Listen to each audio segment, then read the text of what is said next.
First, I'd start off and I would introduce myself. Hello, my name is Ashley Swenson. I am a student nurse and I will be taking your physical assessment today.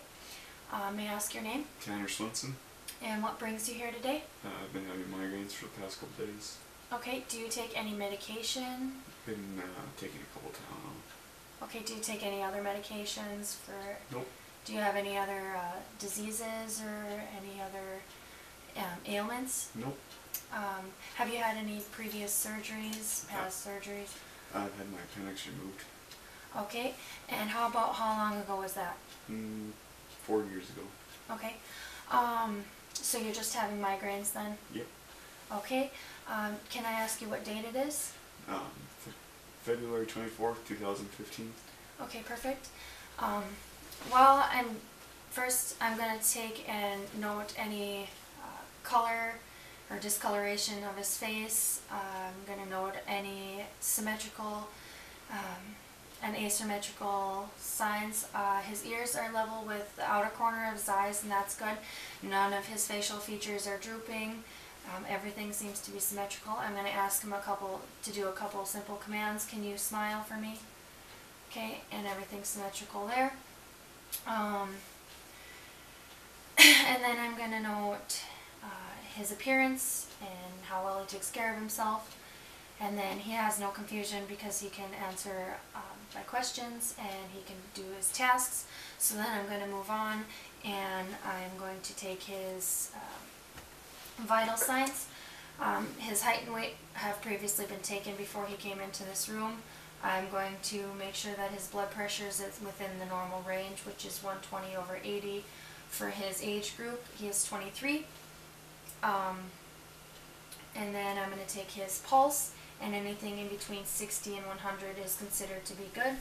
I'm going to also take his respirations. 12 and 20 is good. I'm not going to tell him that I'm taking his respirations because that can skew the results. I could take them now. I'm going to use his radial pulse.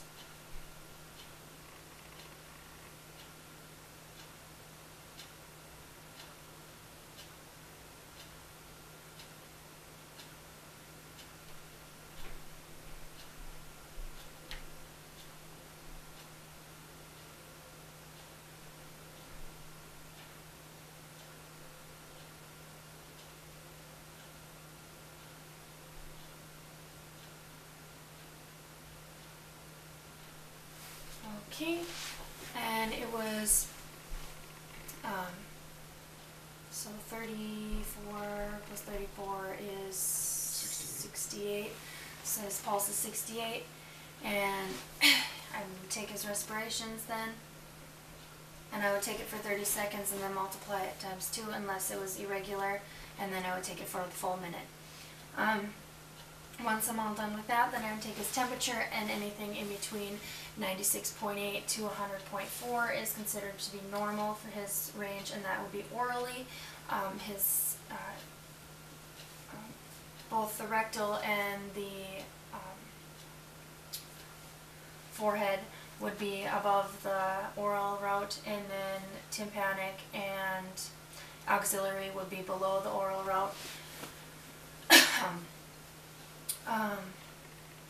Okay, so once I'm all done with that, then I'm going to take his O2, and anything 90 to 100 is considered to be normal unless your company states otherwise. And then I'm going to have you rate your pain on a scale of 0 to 10. 9. Okay, and then I just make sure to note that.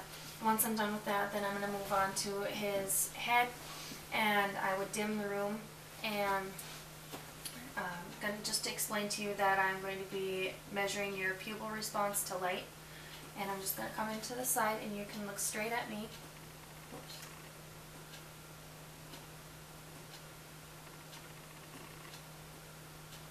And then I'm looking for a contraction of the pupils, and then I would do it again. First I would watch this eye, and then second I would watch the other eye to make sure they both constrict. If one is different than the other, that would be unnatural response, or abnormal, sorry. Okay, once I'm done with that, then I'm going to feel for any lymph nodes that maybe Irregular. yeah. And there isn't any. And that's a good sign. And then once I'm done with that, then I'm going to listen to his heart. And first, I'm going to listen to the S1, which would be the apical pulse, and that's 5 intercostal spaces down, and the mid-clavicular, and it's just below his nipple.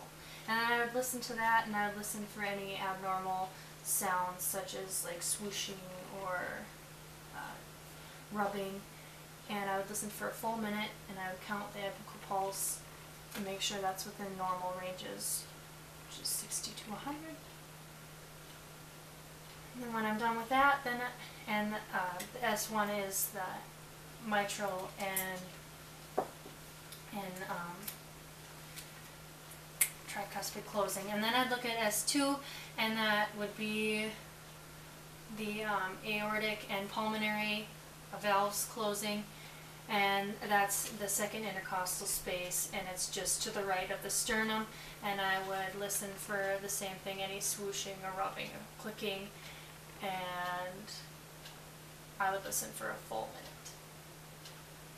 And when I'm done with that, then I'm going to check his pedal pulse, and that's his dorsalis pedis is up here on the top of his foot, and then he's got another pedal point, and that's on the inside.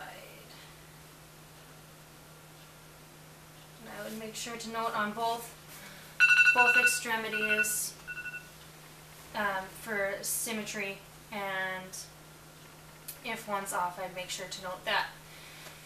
And then, so I'm going to run through the pulse points quick: temporal, carotid, brachial, radial, femoral, popliteal, and I've already done the feet. And that's it for the first part.